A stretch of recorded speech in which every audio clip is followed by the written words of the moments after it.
우리나라에도 많이 알려진 고이즈미 신지로 농림상인데요. 기후변화에 펀하고 쿨하고 섹시하게 대처해야 한다. 이런 발언으로 좀 유명했습니다. 이번에 농림상으로 취임하면서 취임 4일 만에 비축미를 시세 반값에 공급하기로 했고요. 일본에서는 자민당 내부 분열이 생기고 있습니다. 자민당 내부 농림족 의원들이 고이즈미 신지로의 비축미 정책을 반대한 겁니다. 농림족이라고요? 네, 좋게 말하면 특정 분야에 전문성이 있는 의원들이고 나쁘게 말하면 특정 업계나 이익을 대변하는, 좀 더 나쁘게 말하면 좀 심지어 결탁하는 의원들을 조의원이라고 하는데요.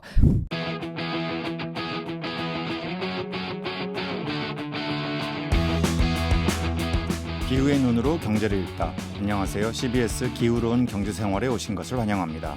저는 진행을 맡은 홍종호입니다. 한 주 동안 세계 각지에서 벌어진 기후 현안 전해드리는 주간 기후 브리핑 시간입니다.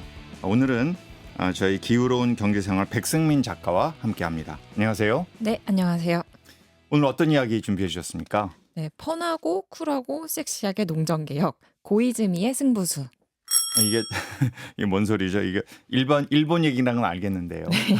저희가 그 몇 차례 치솟는 일본 쌀값 소식 전해드린 적이 그래요. 있는데요. 안정화될 기미가 좀처럼 안 보입니다. 이른바 레이와 쌀 파동 사태 지금 10개월째 장기화하고 있어요. 쌀값이 좀 전례 없이 치솟아서 평시 대비 2배 이상 가격이 좀 지속되고 있는 건데요. 일본 농림수산성 발표에 따르면 지난 5월 전국 슈퍼에서 판매된 쌀 5kg 평균가가 4,285엔, 우리 돈으로 4만 원 수준이었다고 합니다. 예, 이게 우리나라에서는 5kg이 한 16,000원, 한 포대에 16,000원에서 뭐 비싼 건 한 2만 원 중반대까지. 네, 이렇게 맞습니다. 보면 일본 상당히 비싼 거네요. 그죠? 그렇죠. 일본 예. 시민들이 맨날 쌀밥을 먹어야 네, 되는데. 일본 사람 쌀도 엄청 선호하는데. 근데 지금 일주일에 한 2-3번으로 쌀 먹는 거를 줄이고 있다고 하고요. 물가로 인한 고통이 좀 큰 상태입니다. 여기에 정부가 좀 칼을 빼든 거죠. 처음으로 비축미를 대규모로 풀기로 한 겁니다. 이 비축미 정책으로 정치의 중심에 선 인물이 하나 있어요. 우리나라에도 많이 알려진 고이즈미 신지로 농림상인데요. 우리나라의 농림축산식품부 장관 자리를 맡게 된 겁니다. 이전에 고이즈미 이전에 있던 농림상이 좀 망언을 했어요. 자기는 좀 쌀을 사본 적이 없다. 지지자들이 보내준다. 이렇게 말을 했다가 교체가 됐습니다. 아니, 그렇게 생각 없이 말을 할 수가 있는 건가요? 참 굉장하네요. 그렇죠. 그래서 교체된 고이즈미 신지로 농림상 이제 새로 부임한 지 한 2-3주 정도 됐는데요. 우리나라에는 좀 아버지 고이즈미 주니치로 전 총리를 기억하는 분들이 많지 않을까 싶어요. 그렇죠. 네, 저도 몇 년 전까지 고이즈미 하면은 아버지 네. 전 총리를 이제 떠올렸어요. 인상도 잘 기억이 나고. 그쵸. 네. 독도 문제로 좀 이렇게 네. 많이 문제가 있었잖아요. 근데 이제는 좀 신지로의 존재감이 커졌습니다. 우리나라에서는 밈으로도 많이 알려졌죠. 2019년에 환경대신에 취임한 이후에 UN 기후행동 정상회의 관련 기자회견에서 기후변화에 펀하고 쿨하고 섹시하게 대처해야 한다. 이런 발언으로 좀 유명했습니다. 그래요. 이후에도 뭐 여러 말실수나 함께 대외적으로나 대내적으로나 좀 우스운 이미지였는데요. 사실 좀 차기 총리로 거론되는 인물이에요. 몸집이 큽니다. 작년 9월 자민당 총재 선거에서 3위를 기록하기로 했거든요. 그런 만큼 이번 쌀값 안정과 농정개혁이 본격 시험대가 될 전망입니다. 망언을 했던 에토다쿠 전 농림상 이후 육선 중의원이자 자민당 농림부 회장을 맡았던 고이즈미 신지로가 이 중책을 맡게 된 건데요. 이번에 농림상으로 취임하면서 취임 4일 만에 비축미를 시세 반값에 공급하기로 했고요. 지금 돈키호테 같은 할인 매장, 쇼핑몰, 또 패밀리마트나 로손 같은 편의점에도 비축미 판매가 이루어지고 있습니다. 비축미 방출로도 쌀값 제동이 안 걸리면 긴급 수입하는 방안도 고려하고 있고요. 예, 사실 일본 경제가 상당히 어렵잖아요. 네. 지난 1사분기가 이제 전년 동기 대비 마이너스 0.2% 역성장했죠. 네. 게다가 물가는 지난 4월에 전년 동월 대비 3.5%나 오른 거예요. 네. 이 CPI가 엄청나게 치솟았죠. 네. 근데 주로 이게 오늘 지금 말씀해 주신 대로 쌀값, 뭐 기름값, 달걀 뭐 이런 값들이 지금 계속해서 농산물 가격, 에너지 가격이 오르고 있는 상황이에요. 이제 그러다 보니 일본 중앙은행도 올해 전망치를 연초에 1.1%에서 지금 0.5%까지 하향 조정하고. 반토막이 나네요. 네, 그러니까 사실은 이게 제일 우리 경제학자들이 안 좋게 보는 게 성장률 떨어지고 인플레이션 올라가고 이게 굉장히 안 좋은 상황인데 그런 모습을 지금 일본 게다가 지금 미국의 또 트럼프의 이런 관세 압박까지 있어서 이런 이래저래 지금 상황 자체가 어려운데 지금 또 우리 방송에서 다루고 있는 쌀값 문제도 이 기후와 관련해서 무관하지 않다 이런 게 나와서 참 일본 경제를 운영하는 분들이 너무 힘들겠다는 생각을 하게 됩니다. 그러게요. 게다가 쌀이라는 게 좀 우리가 맨날 먹는 밥이랑 관련된 건데 그럼요. 이렇게 쌀값이 오르는 거 정치적으로도 좀 좋은 시그널이 아니겠죠. 경제가 어렵고 물가가 오르는 거요. 아마 좀 효과가 어떻든지 간에 쌀값 좀 잡겠다라고 선언한 그 고이즈미 신지로의 그 액션 메시지만으로도 좀 국민들한테 호응을 얻을 것 같기는 합니다. 음. 특히 일본이 지금 7월에 참의원 선거를 앞두고 있거든요. 쌀값 문제가 7월 선거의 최대 쟁점이 될 거다. 이런 판단이 아닐까 싶어요. 근데 여기서 걸림돌이 되는 게 좀 특이한데요. 우리는 보통 여당이 무슨 정책을 추진하면 야당이 거기에 비토를 하잖아요. 근데 일본에서는 자민당 내부 분열이 생기고 있습니다. 자민당 내부 농림족 의원들이 고이즈미 신지로의 비축미 정책을 반대한 겁니다. 농림족이라고요? 네, 농림족이라고 보시면 되는데 이게 네. 이따가 좀 더 네, 자세하게 설명을 좀 설명을 해주세요. 해드릴게요. 네. 원래 일본이 농협의 그 중앙 조직이 좀 세다고 해요. 이 농협 조직이 정치인들과 관계를 맺으면서 이 조직은 좀 표를 보장해주고 동시에 이제 정치인들은 이제 농협에 좀 이익을 보장해주는 그런 좀 관계를 가지고 가는데요. 이 농협 조직 안에는 농업 관련해서 구매와 판매를 독점하는 전국 농업 협동조합 연합회, 이른바 JA 전농이라는 조직이 있거든요. 이 비축미는 원래 JA 전농이 입찰 방식을 통해서 거의 90% 정도 유통을 관리를 합니다.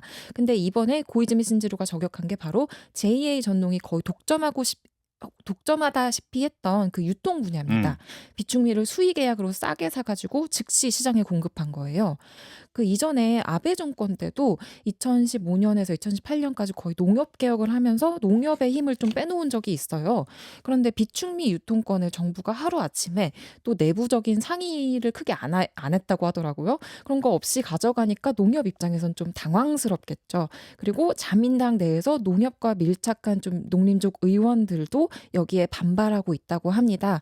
대표적인 최고참 농림족 그 노무라 데스로 전 농림상이 있는데요. 최근에 한 강연에서 고이즈미는 아버지를 너무 닮아서 자기 혼자 판단하고 그냥 언론에 말한다. 당과 좀 사전 조율이 없었다. 이렇게 비판하기도 했다고 하네요. 네. 지금 말씀하면서 농림족이란 표현 여러 번 썼는데 이 설명 좀 해주세요. 네, 저 좀 처음 듣는 얘기네요. 그렇죠. 일본의 좀 특이한 정치 문화인 것 같더라고요. 이 족 의원이라고 해요. 좋게 말하면 특정 분야에 전문성이 있는 의원들이고 나쁘게 말하면 특정 업계나 이익을 대변하는, 좀 더 나쁘게 말하면 좀 심지어 결탁하는 의원들을 족의원이라고 하는데요. 건설족이나 도로족이 좀 대표적이고요. 농림족도 그 중에 하나라고 합니다. 사실 고이즈미 신지로가 좀 총리를 노리고 있다고 말씀드렸잖아요. 그러면은 이 족의원들과 갈등해서 좋을 게 없어요. 평소 같으면 승산도 없고요. 심지어 농림족 의원들이 자민당 내에서 한 70에서 90명이 된다고 합니다. 상당한 상당한 비중이죠. 그래서 사실 갈등을 하는 게 좋은 게 없는데 이번엔 하도 쌀값이 오르다 보니까 여론이 고이즈미를 좀 지지하게 되는 현상이 발생하는 거예요. 대표적으로 사실 지금 총리인 이시바 시게루도 농림족으로 분류가 되거든요. 근데 고이즈미 농림상에 이 비축미 안을 좀 지지하고 있습니다. 왜냐? 이러다가 선거 질 것 같거든요.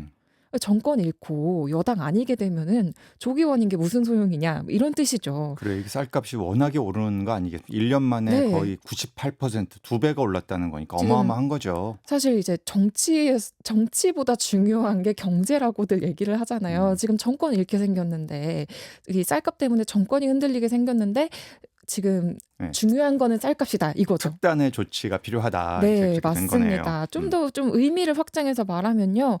이번에 개혁은 그 정치에 있어서 농협 같은 좀 특수 이익 집단의 지지를 받는 게 좀 이전보다 덜 중요해지고 정당이 좀 플랫폼화 됐다. 이런 뜻 아닐까. 그리고 고이즈미 신지로도 좀 전방위적으로 좀 다다룰 수 있는 정치인이 되고 싶다. 이런 뜻 아닐까 좀 생각을 그래요. 해봅니다. 이 비축미 이제 대거 싼 값의 방출 이게 얼마나 쌀값 안정에 도움이 될지 평가는 어떻습니까? 사실 비축미를 푸는 걸로 가격을 좀 크게 낮출 수는 없다는 전망이 대세입니다. 일본의 연간 쌀 소비량이 7,800만 톤 정도 되는데 비축미는 60만 톤 정도밖에 안 된다고 하거든요. 그래서 고이즈미의 결단이 과연 효과를 낼 수 있을지는 좀 지켜봐야 될 것 같고요. 장기적인 정책으로서는 일본 정부가 다시 쌀 증산을 검토하기 시작했습니다. 음. 1970년대부터 있어왔던 그 쌀 감반 정책을 이 있었거든요. 그 쌀의 생산을 조금씩 줄여왔었어요. 그리고 아베 정부는 특히 2018년에 쌀 농가에 대한 보조금인 호별 소득 보상제를 좀 폐지했고요. 동시에 쌀 아닌 다른 작물을 재배하는 농가에 보조금을 지급하는 식으로 농업 개혁을 했는데요. 쌀값이 이렇게 되니까는 적정한 그 생산량 확보가 필요하다는 판단하에 다시 지금은 증산 계획을 검토하고 있다고 합니다. 그리고 쌀 수급 문제가 일본 기존 정책 문제 플러스 2023년에 있었던 그 여름철 이상고온 영향이 덮쳐서 일어났다. 이게 중론이잖아요.